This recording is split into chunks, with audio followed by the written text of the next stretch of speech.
Hey everyone, I'm reading Wrapped Up in You by Erin Bevan, presented by Itsy Bitsy Book Bits. Chapter 1.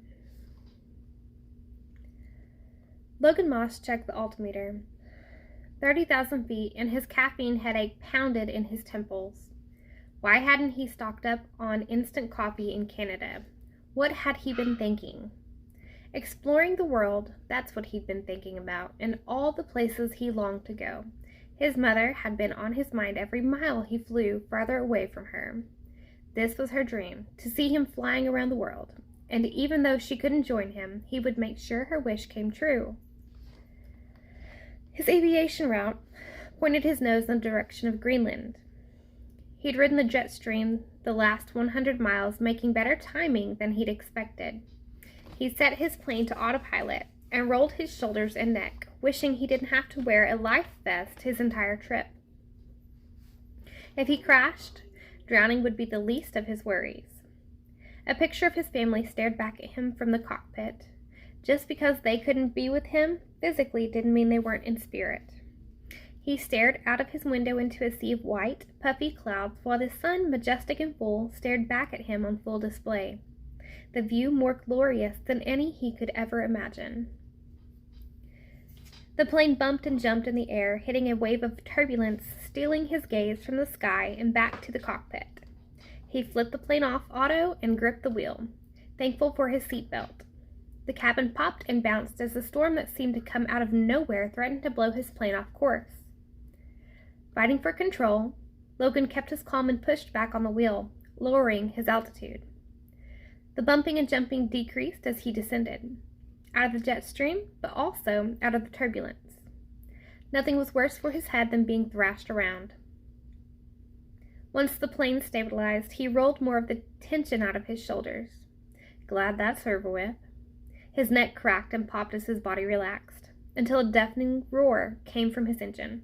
His heart bounced in his chest like his body did in the turbulence. What the heck? The engine light popped on, flashing red and ugly at him as what sounded like a steam of locomotive tried to run over his plane. Flames spluttered from the side of his aircraft as he yanked a hold of the controls and reached for his radio. Bird strike. Had to be, but at 25,000 feet? Was that even possible? A sinking feeling whooshed to the pit of his stomach. He was going down and going down fast. His heart lurched in his throat as he flipped more switches. All of his safety training failed him, just like his engine failed him now. 24, 23, 22. He was in a free fall with nothing to save him. Not his radio, and surely not his life vest. He was a dead man. Oh, Lord, help me. He kissed his fingers and placed them on his family in the picture as he braced for the impact. He'd known this journey would change his life, but he had no idea it would be the end of it. Perk up, Jenny. This is your courtship gala after all. Her mother tugged on the corset strings, squeezing her lungs without mercy. The evil contraption reminded her more of a noose than underwear. What if I don't want to be Miss Claus? Jenny gripped the post of her bed while Mother continued lacing and tugging. Or what if I don't want to marry an elf? What would you rather marry, a polar bear? Another strong tug made her let out an involuntary grunt. You're being ridiculous, Mother continued. You're the heir to the sleigh. Of course you want to be Miss Claus. And of course you want to marry an elf. There are several suitable, thank goodness, but you're running out of time. She mentally rolled her eyes. The fact she had to marry within a month's time was ridiculous. So what if she was turning 21? That shouldn't mean she had to get married. And the whole pick a guy to court and marry because the Claus to be Santa Claus says you have to marry by 21 was absurd. The situation might be different if she was the slightest bit interested in someone, but most of the elves were only nice to her because they desired to be head elf, not a compelling enough reason to get married. But being born a Claus meant her life was mapped out for her before it had even begun. Her cousin Paisley had been born a Claus, but since she wasn't Santa's daughter, she got to skip out on all of this fun. Besides, even she did want to her cousin by her side. Paisley had gone rogue and left the pole. Last she'd heard, her cousin was in England somewhere. I really don't want to do this, she huffed. It'll be a piece of cake. Mom. Her mother stopped the tugging and spun her around. Jenny, this is the way you really feel? Because it is. If it is, well, your father and I would support you. We would just have to figure out exactly where and how we are going to live." Her mom's eyes crinkled on the sides and took on a state of worry. The same look that always flashed across Abigail Claw's face at the chance the elves wouldn't get finished building all the toys in time for Christmas. Which was absurd. The elves always finished in time. A stab of pain sliced through Jenny's chest for causing more stress. "No, Mom." She waded through 3 layers of petticoats and plopped in a chair. "Of course I want to fulfill my role to be queen. I always have, but why can't I meet someone the natural way? Fall in love on my own, not something that's so forced." Her mother sat next to her and used her long, slender fingers to push Jenny's hair behind her shoulder. "I understand what you're going through." "How? You wanted to be presented in front of Dad as a possible wife, not the other way around." "You're right, at least partially right. I was presented to your father at his courtship gala, but it wasn't because I wanted to. I felt like I had to." She tilted her head to the side. "Had to? What do you mean?" "I was on my own. My mother had just passed, and the little life insurance policy she had was soon to run out. I was going to be homeless. Back then, all of the factories shut down after Christmas for 2 months. I didn't have any way to make money or pay for a cottage. Sugar doesn't come for free, you know. My only want out of my situation was to catch the eye of your father. I had no idea. The way you and Dad get along, you could have sworn you two were a love match." Her whole body sagged under the weight of this revelation. Her parents met for the first time after her dad's gala. She should have known this to be true. But the ease with which her parents moved, so in sync, so in love, made a forced meeting seem crazy. The notion of truly finding love at her own gala left her feeling dizzy and a little unsettled. How would she know? What does love even feel like? The 3 top choices live in the head cottage for 3 weeks to learn the duties as future head elf, or queen elf. If her mother didn't have a home, then at least being chosen by her father for top 3 had given her a place to live for a little longer. So you were just using Dad for a place to live? It might sound that way, but no. When they presented me to your father, something inside of me came alive. I felt hope and love, feelings I thought I'd lost with the passing of my mother. I knew immediately I loved him, and he would choose me. How? Would she know when the right person came along? Was there some secret no one let her in on? Because as far as she was concerned, her father's little fairy friend, Cupid, had been tossing his arrows elsewhere. I can't explain it. Love at first sight, I guess. Mom sighed and reached for a cookie off the coffee table. Then again, I did make a wish at the giving tree before the ceremony that your father would marry the right person. Maybe that tree really does contain some Christmas magic after all. Christmas magic. Now that she did believe in. Maybe there's hope for me yet. Her mother's red evening dress brought out the rosiness in her cheeks, or perhaps the recollection of past memories of uniting with Santa for the first time were the cause of the glow. With all her glowing and reminiscing, her mother was unaware of the sprinkles falling on her stunning dress as she nibbled the cookie. "Mom, you're getting your dress dirty." "Oh, we can't have that, can we?" Her mother brushed the sprinkles away. "Anyway, back to me and your father. Regardless of the fact I knew he would choose me, I still felt nervous. I didn't know what to say or how to act.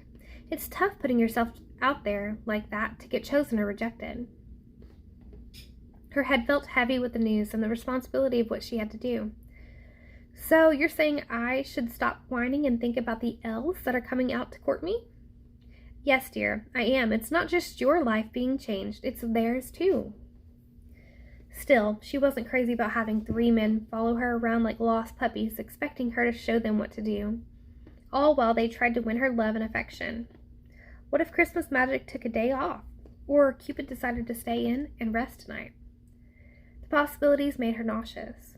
She'd rather be stuck inside of one of the factories, carving wooden dolls all day. Sometimes being the sole heir to the slave was more of a burden than a privilege.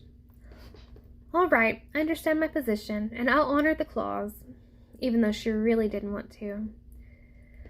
Then again, when she took over as queen, she suspected there were going to be lots of things she would have to do, so she didn't want to do. Like decorating the Christmas production every year, A bunch of drama elves. No, thank you. She shot to her feet. She had a gala to get to, after all. Let's finish getting this torture device on me before I change my mind. That's my girl. Her mother stood and moved to place her cookie back on the tray. I'll take it. Jenny held out her hand. You sure about that? Her mother's slim eyebrow rose. Isn't this corset causing you enough pain? Fine, she blustered. Cupid better have his arrows ready, because the man she chose to marry had to be worth the physical pain this outfit caused her. If not, the little fairy was getting cold for Christmas. She'd be sure of it. All too soon, Jenny stood behind the curtain of the stage in the grand hall of the head cottage and repositioned the crown on her head. White candles ordained the chandeliers above, casting light down upon the deep green, red, and ivy decorations. Splashes of royal blue, her favorite color, sparkled amongst the seasonal colors. A special request, much to the displeasure of the decorator, Annie Bell, but she didn't care. Why did everything at the North Pole have to be red and green all the time anyway? Obviously, a tradition she would change in the future. She stood there, collecting herself and her thoughts as she watched Francesca Starr, the ceremony director, across the room. The woman waved her giant, feathered pen in the air, motioning for the orchestra to start, and smacked Annie right in the face as she passed. The decorator's spine stiffened as she tossed the director a cross stare before she continued on her journey to straighten a fallen poinsettia. Perfect, perfect, perfect was Annie's motto, and Cheska was anything but perfect with her gray roots and sideways glasses.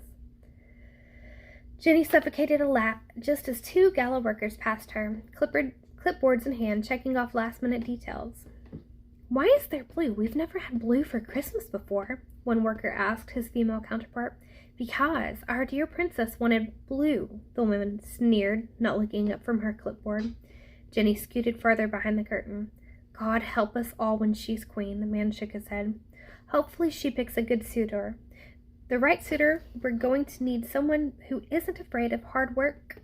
A good, strong leader. She gasped aloud, then sucked in a breath and threw a hand to her mouth. Let's go, the man said. Show's about to start in 1 minute. The two crossed the stage and exited to the right. Dear princess, afraid of hard work? Why would they say such things? The melody of Here Comes Santa Claus filled the hall, her cue.